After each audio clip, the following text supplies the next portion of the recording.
policy committee, and we have a number of policies that we're reviewing tonight. The first policy is 103.1, non-discrimination, qualified students with disabilities. This policy has a couple of additions to the policy, mostly on page 5, which adds a section about referral to law enforcement and reporting requirements. So there's some additions on page 5, and then on pages 7 and 8, there are some additions about the parental complaint procedure,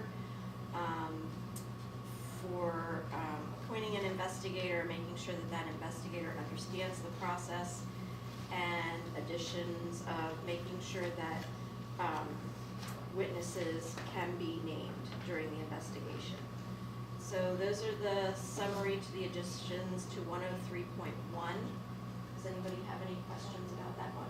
I have a question. Were these changes necessitated or chosen because a law changed, or simply because there were omissions in the policy? What prompted this? Right. Because it's fairly significant what you've added in here. Right, these are additions to our legal requirements, reporting requirements now, and clarifying about if we think that we need to refer to law enforcement, the procedures we need to go through. And it's interesting, Dr. Udon, because I thought the exact same thing when you look under the authority on the first page. There is no adjustment to the authority. So there must be something within one of these acts that changed. Dr. Barker, is there anything in the new language that will be a change in our procedure or policy from what we are currently doing as best practice? There is not. So we will not feel any change to our current procedures at this point. Great, thank you. Okay. Then I'm going to put a couple of these policies together. So policy number 222, tobacco use, policy number 323, tobacco use, and policy 904, public attendance at school events. The changes here are really just adding nicotine to the tobacco use and defining what that means. So very significant, just including nicotine to those 3 policies. I have a question. Oh, I'm sorry, did I jump the gun? No, you're fine. So, so 222 is related to pupils, correct? Yes, And 323 is related to staff? yes. And so I just didn't see patch use, and so patches are no longer just prescription use. I'm concerned that we don't literally say patches in 222, but we do in 323. So I don't think students should, and if they have a patch, it should be treated like a prescription medication. Yes, Correct. it would be, yes. The nursing office would be involved with that. Okay, so if the policy then delineates that in 323, shouldn't we have similar verbiage in 222 where we say even like nicotine delivery would include patches? So my only concern is that if it's not written out for a pupil, they could assume that it's okay if they decide to get a patch and self-administer because they're over the counter. You can get them over the counter nowadays. So my concern is that they will think it's okay because we didn't say that it wasn't okay. Do you know what I'm saying? When you look at policy 323 and it talks about, by any employee was a written order by a Right. physician, is there any scenario where we would have a student who would have a written order for one of the things that we're talking about? I don't know that they could. Right, from They're a under legality 18 standpoint, 18 legally. years old, Right. things like that. And if they did, it would be covered under prescription. It would be a Right, prescription. it would be covered under a prescription drug if they're using Right. it legally, right, in terms of that piece, so the nurse would Exactly. be aware. Right. So the question is, should we somewhere within the policy 222 embed just the fact, because it is covered under delivery system. So a student who does what you're describing, this policy does allow us to go ahead and discipline them Okay, if they do not have a doctor's order. The question is, do you feel like we need to delineate I do. the actual I calling feel of that a it patch? should say patch in somewhere in 222. too, only to avoid any misunderstanding. Because I think it's great if they don't wanna smoke anymore and they're using the patch. There are people who So just wanna make it through a day. do we say the board prohibits possession, use, or sale of tobacco, nicotine, and nicotine delivery products, including a nicotine patch? I think so. Just to add those. What if Yeah. we behind delivery products, because the danger of making a list is Mhm. what do we forget, Yeah. right? Yeah. And Yeah. they waited to update this for vaping and juuling, because vaping and juuling has continued to grow, and so now they had to address it, right? They didn't Right. address it the first time they heard vaping, because it was covered under this anyway. They were just declaring it because it's now become a national issue. Right. So if we, on the very first line behind delivery products, put in parentheses, i.e., Well, what about the vapes, second Juuls, definition, because you do it there patches, too, Dr. Bolton, see where it says including? smokeless tobacco. I'm just worried about the fact that because that list has to do with smokeless tobacco. And so whether someone would put the patch as smokeless tobacco Well- as opposed to a delivery product. Right, true, but if you go back, so these are listed, so it's, Yes. and they're separated by semicolons, which I just got lectured about. So, so other lighted smoking product and smokeless tobacco, I see what you're saying there. But you could go, lighted or unlighted cigarette, comma, electronic cigarette, comma, cigar and pipe, semicolon, patches, semicolon, other lighted smoke, you know what I mean? Listing it in with You the see other where she is? products. Okay, Because nicotine and nicotine delivery products in purpose wouldn't define it. Whereas you're defining it in definition, it would kind of just make more sense. does that make sense for the rest of the committee and everybody comfortable with that language change? It doesn't really change the intent of the No. policy, it just Yeah. delineates I think it's another just comment. the- Be safe. Great. Okay, Thank you. alright. When you list dip, snuff, the only thing you're missing that I know about is like tobacco pouches. That's the only thing I know. When you, like, that's the only thing I know. What's a tobacco patch? They're these little It's like a things. tea bag instead of a. Yeah, instead so of- that, so it can't get all over your teeth It and is. stuff. Let's add Yep. that. I don't know. Well, it again What would about fall chewing under this policy, it just isn't delineated. It says Okay. in Right, it's any not spelled form. Right, because when it says That's smokeless. the only thing, Right. but I didn't know that there was dissolvable tobacco.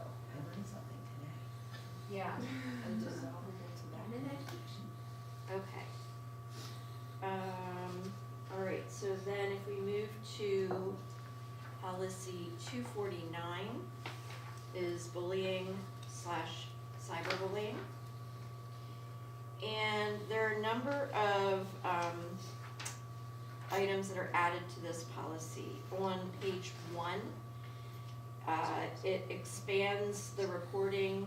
It used to just say students who have been bullied, but now it's students who believe they or others have been bullied. So that's been expanded.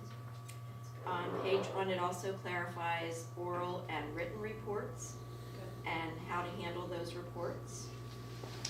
And then on page 2, some additions, that administration is required to review reports of bullying for possible conduct violations. So that's an addition, that's already part of our current practice though, when we do review these. And that there needs to be a concurrent investigation if the bullying would fall within discrimination or harassment laws. And then they have also added retaliation language, that there should be no retaliation. So those are the significant changes. Any questions about that? Sorry. That's okay. Yes, I do. So on page 2, I'm just concerned about the wording on that, second line. The board directs that verbal and written complaints of bullying shall be investigated promptly, and appropriate corrective or preventative action shall be taken when allegations are substantiated. So you can't prevent anything in the past. So I have a problem with the wording because prevention can't take place once something's substantiated. Prevention takes place in the future. So I think this should be reworded to corrective action shall be taken when allegations are substantiated and preventative actions to avoid future blah, blah, blah, blah, blah of the same. When we received this policy notification, is the language required or recommended?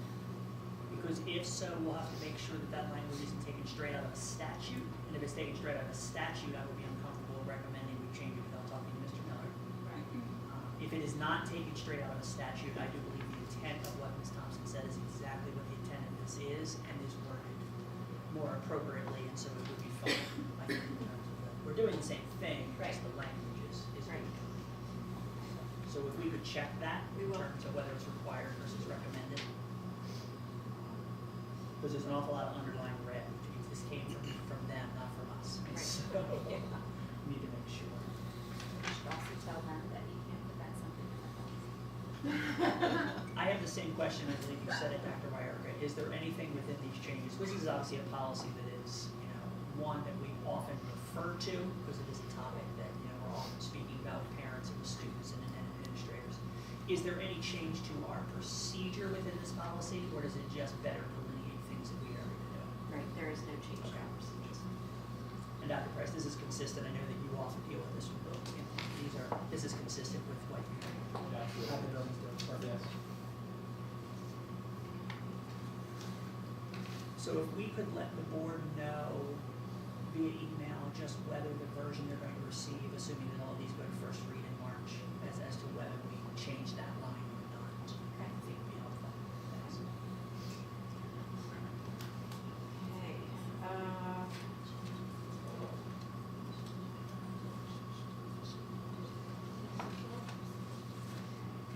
the next policy is policy 707, use of school facilities.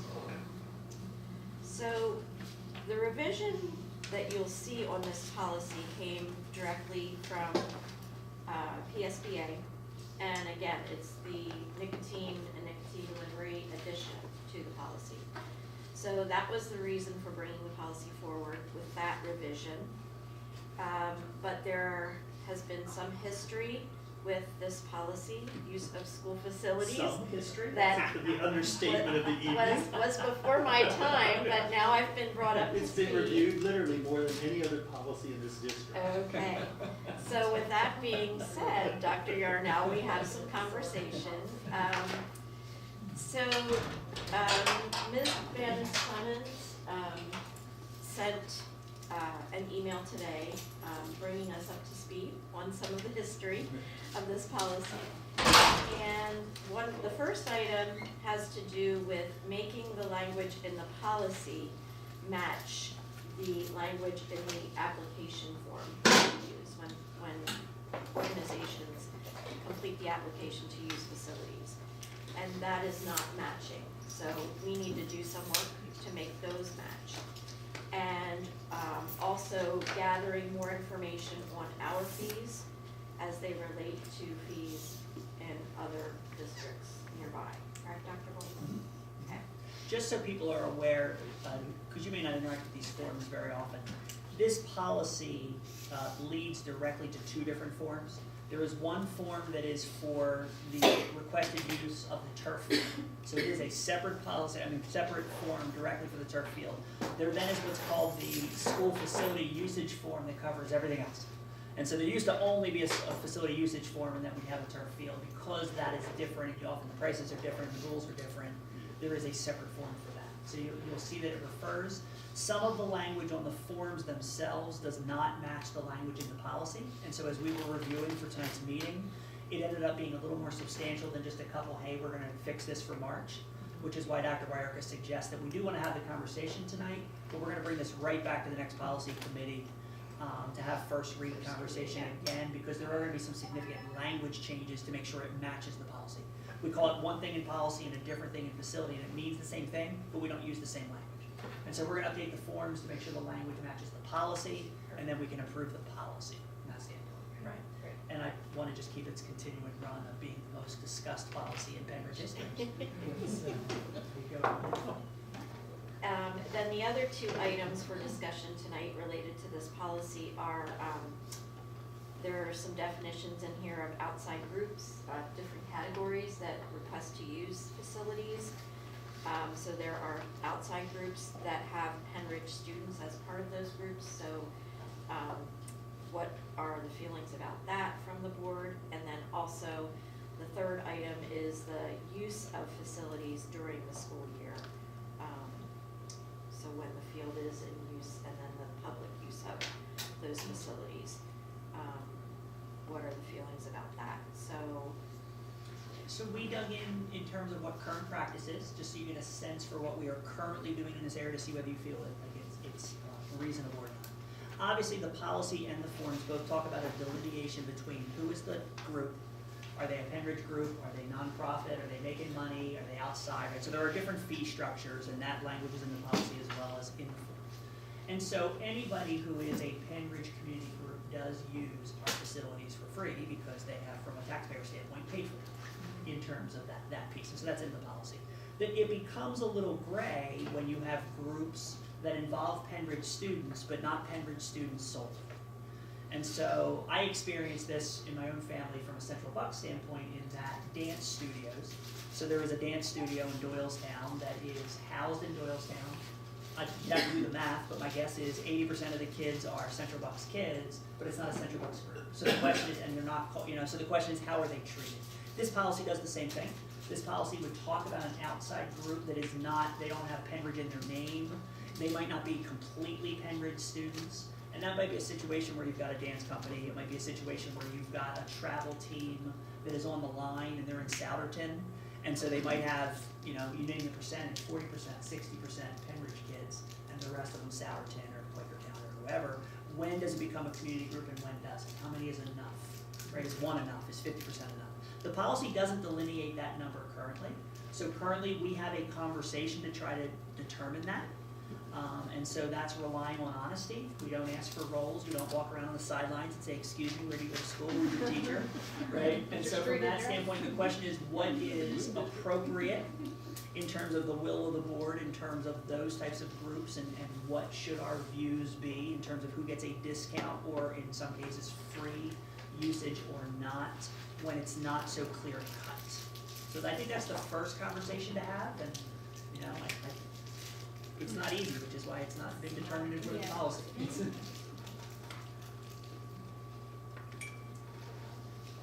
I'm not beginning on that. I mean, I think 50% is a good even number.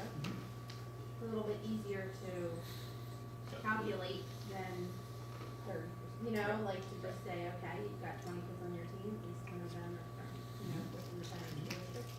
Do that. Yeah, or you could ask them how many, like if they have 100 kids and 20 of them go to Penridge, you could charge them 80% of the fee. That might be a little hard to figure out though. Yeah. Well, and then you have to, and there is a verification if we do that, right? Yeah, unless it wasn't on honesty. Oh yeah, about 20 out of 100 go to Penridge. And I get what you're saying about that, but then Right. you end up having, inevitably, somebody takes advantage. Right. Somebody always takes advantage. We had two because they used to go to Penridge, moved out of, Mhm. they count. We have 20 that, graduated, you never know. Right. You never know. But it's a hard conversation to have. Any history, Dr. Yarnell, in terms of that conversation that you want to It's ask? been in terms of debated, that? but I don't think it's ever been quantified for just the reason that you cited, right? Because we don't want to go to the event and start counting heads and Right. making them verify, are they Penridge resident, are they not a Penridge Right. resident, or a Penridge student, or not a Penridge student.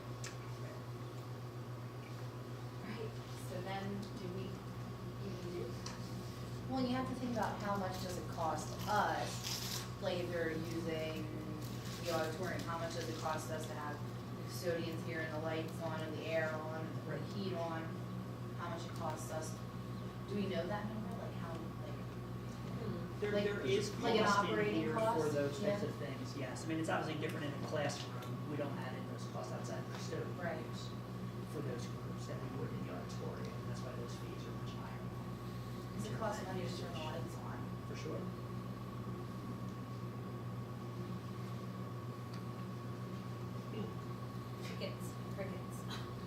Well, we're just gathering feedback. Yeah. We're gonna come Yeah. back, which means we'll make a recommendation around the policy and bring the recommendation to you. And Yeah. I think we'll have conversation and, you know, people can say, no, I like 49% better than 50, you know, whatever. And go from there in terms of. Do we have a lot of people that are trying to use the facilities and get turned stuff away because of the cost? The good news is, the answer is no, and there are two reasons for that. The good news is, we have a lot of community groups and these buildings are used already, which is a wonderful problem to have, and so obviously our groups get the fields first. So when you're talking about use of soccer fields and baseball fields, which are the most common, it's not classrooms generally, from that standpoint. The second piece is there is no way to know how many groups don't contact us because they assume the answer is no, right? Because our policy isn't clear, they don't know whether they're, so they might look at this and say, okay, by the letter of the law, it's the highest price.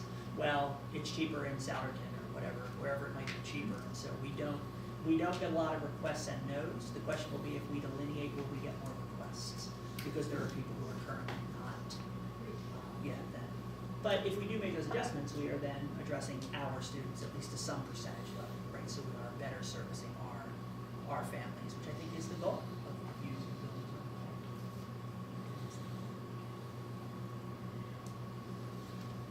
And then I think the last area we wanted to get some feedback about is use of facilities by the public during, you know, if it's a Saturday and there are no school events and some of the people want to walk on the track or use one of the fields if there's nothing scheduled to go on. I think currently, Dr. Bolton, you shared that during the school year, some of those facilities are not available because of student use.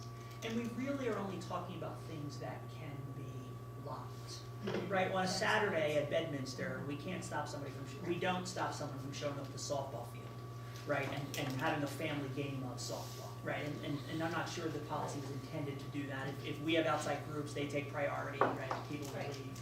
We really are talking about the track, because the track is an attractive, it is a space that is central and people know about it, and so if they want to come and walk, they might want to come and experience the turf, because turf is different. Not everybody's been on it, so they want to, what is soccer like on turf?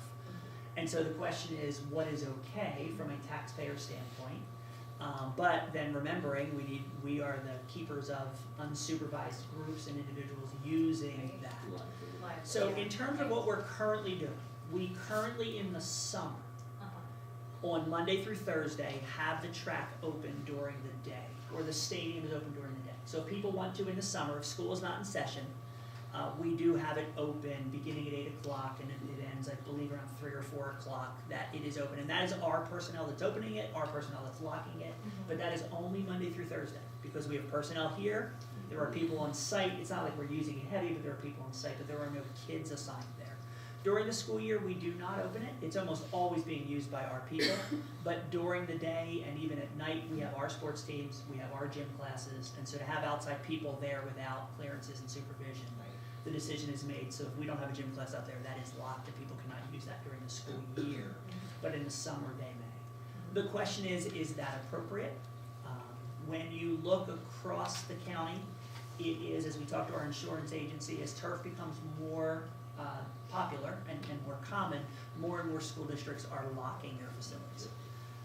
The insurance company, there would be a hit from an insurance standpoint, even though the cameras are there, they again are reactive and they're not 100% sure to catch someone who does something wrong.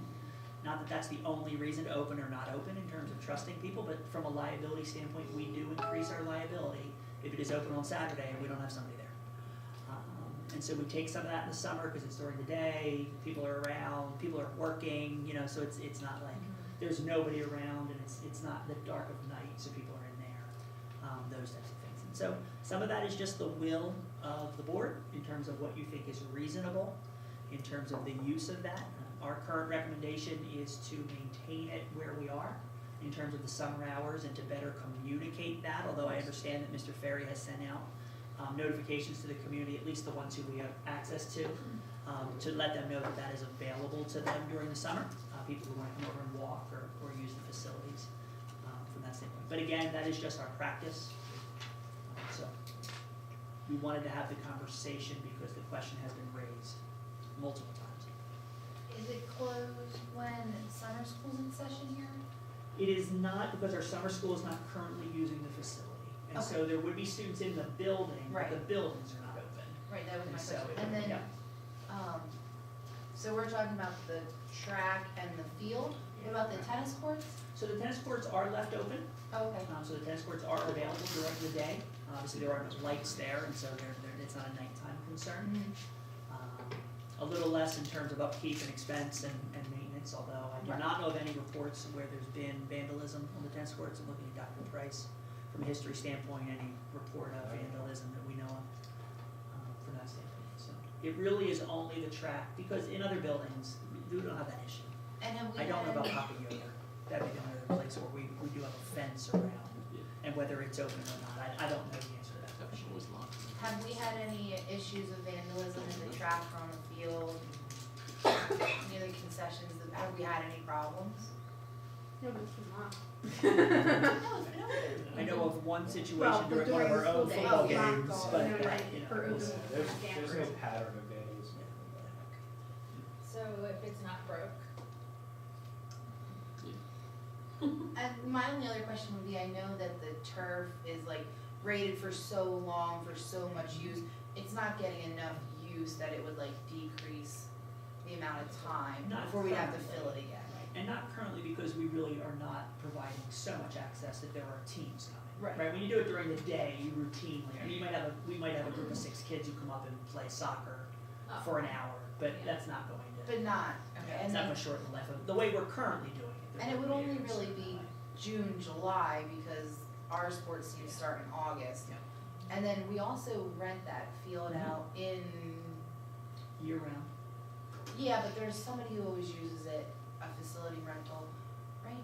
So Yellow Jackets, the biggest tournament is the Yellow Jacket tournament, that Okay. is at the end of the summer, and it's a 3-day. That's what I was And that, thinking and there about. are people all over and that actually is the only outside event where we require a custodian and game manager. oh, Because there was one question about, why do we require a custodian if they're using the grass? Because primarily Yellow Jackets, which is soccer, is using the grass fields. Mhm. But they are just using all our grass fields. Like, I have not been here for it, but I understand that it is Yes. lots of teams all weekend, right, a huge tournament, which is wonderful, to be able to have that facility and that space for them to be able to come and do that. We do ask them to have a custodian on site because there is a lot of trash concerns, and we do have a game manager because there are just so many moving pieces to make sure there's some level of supervision because you have that many kids and that many people from outside the community. That is the only time. If somebody's using our soccer, like Yellow Jackets uses our soccer field on the weekends, most weekends in the spring and fall, we don't have personnel there for that. We have to do the trash on Monday morning. We don't charge them for that, but for the big tournaments we do. Yep. so there's no additional risk, we're not changing, we're just asking to keep the same, correct? That is our The recommendation. recommendation Yes, keeps the same, yes, from that and standpoint. doing so doesn't change the risk, doesn't change the liability, doesn't change